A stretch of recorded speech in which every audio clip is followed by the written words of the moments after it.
Terima kasih saudara, Anda masih bersama Liputan 6 Daerah Jawa Timur.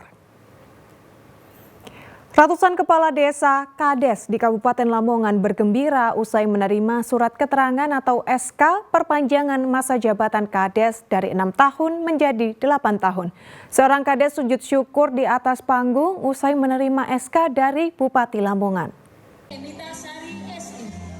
Surat keterangan SK perpanjangan masa jabatan Kades dari 6 tahun menjadi 8 tahun diserahkan Bupati Lamongan Yuhronur Effendi di alun-alun Lamongan.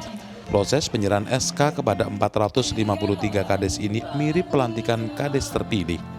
Yasin Fauzin, seorang kepala desa Siser, meluapkan rasa bahagianya dengan sujud syukur di atas panggung usai menerima SK dari Bupati. Selain bersyukur, Yasin Faizin berjanji dengan perpanjangan masa jabatannya, ia akan bekerja lebih maksimal untuk mensejahterakan warganya.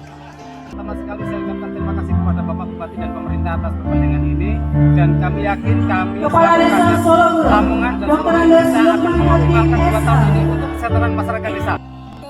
Kades yang tak kalah bahagia adalah Angeli Emitasari, Kades Kedung Kumpul, Kecamatan Sukurame, yang juga seorang biduan dangdut. Ia menerima SK bersama suaminya Dika Indra Haryono, yang juga seorang kepala desa Mendogo, Kecamatan Ngimbang.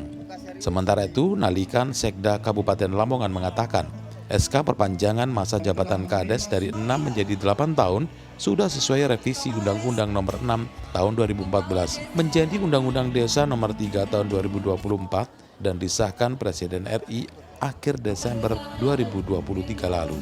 Nalikan optimis perpanjangan masa jabatan Kades dari 6 tahun menjadi 8 tahun, satu periode akan menghemat anggaran Pilkades. Perpanjangan SK memang di dalam undang-undang itu sudah dijelaskan. Kita semua nunggu momen yang tepat. Artinya apa? Kita kemarin itu sudah konsultasi ke Kemendagri, kemudian ke Biro Hukum, semua menyatakan mempersilahkan pemerintah daerah sesuai regulasi yang ada untuk memberikan SK, karena didelegasikan kepada Bupati memberikan SK kepada kepala desa. Dengan pemberian SK perpanjangan diharapkan kepala desa bekerja lebih maksimal, memajukan desa dan mensejahterakan warganya. Sapari Ranuwijaya melaporkan dari Lamongan. Saudara, menyiapkan masa pensiun, seorang anggota TNI Babinsa Desa Mentoso, Koramil Jenuh, Tuban, merintis usaha pembuatan arang dari limbah batok kelapa. Selain bisa menambah pundi-pundi rupiah bagi keluarga, bisnis arang batok kelapa juga melibatkan warga sekitar sehingga bisa meningkatkan perekonomian warga sekitar.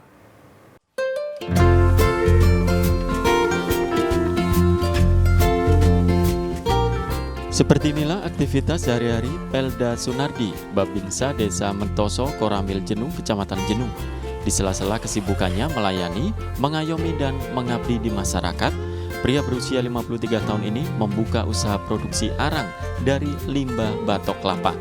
Untuk menyiapkan masa pensiunnya sekaligus mengangkat perekonomian warga karena mempekerjakan warga sekitar.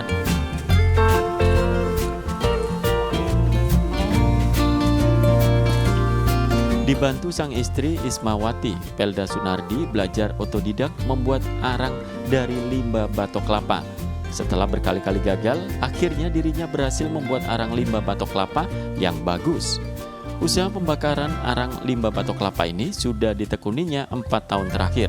1 kilogram arang batok kelapa dijual Rp10.000. Sekali produksi menghasilkan 4 hingga 5 kuintal.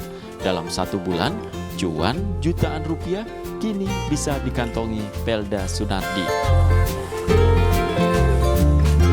Produksi arang batok, Mas. Usaha ini sudah sejak kapan, Pak? Sudah mulai 4 tahun yang lalu. Pak, yang melatar belakangi Bapak usaha ini apa, Pak? Pertama untuk mencukupi kebutuhan keluarga, yang kedua untuk ini, Mas, saya kan sudah mau pensiun.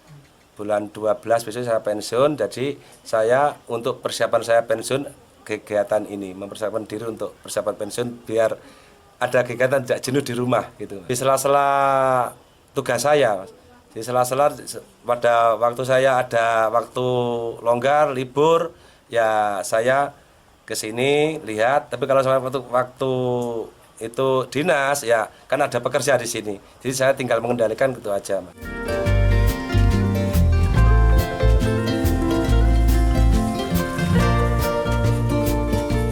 Arang limbah batok kelapa dijual ke pasar tradisional di wilayah Tuban, Lamongan, hingga Gresik.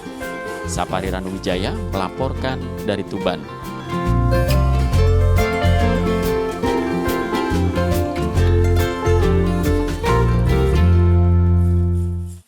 Saudara, ribuan masyarakat, khususnya warga Surabaya, memenuhi jalan protokol kota untuk menyaksikan Parade Budaya Surabaya Vaganza 2024.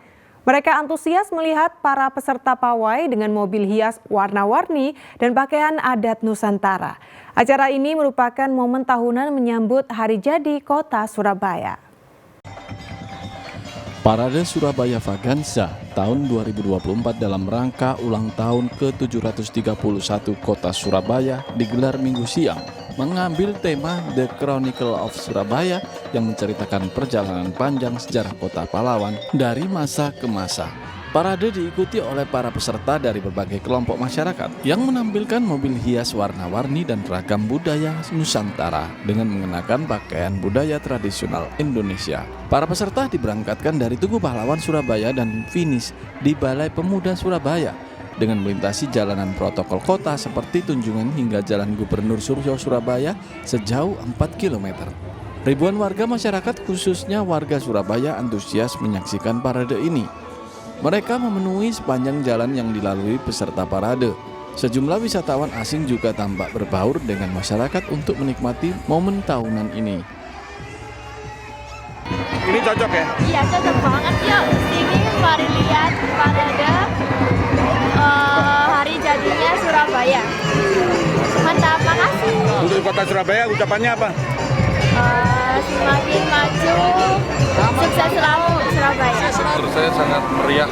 Jadi ini banyak yang ditunggu-tunggu sama masyarakat Surabaya. Jadi agenda setiap tahun. Ini mulai tadi siang orang-orang sudah memadati jalanan. Parade Surabaya Vaganza merupakan rangkaian acara dalam rangka menyambut Hari Jadi Kota Surabaya yang diperingati setiap tanggal 31 Mei. Rahmat Hidayat melaporkan dari Surabaya. Nikmati serunya snorkeling dan keindahan bawah air tawar yang jernih di Tuban. Selengkapnya usai jeda berikut ini.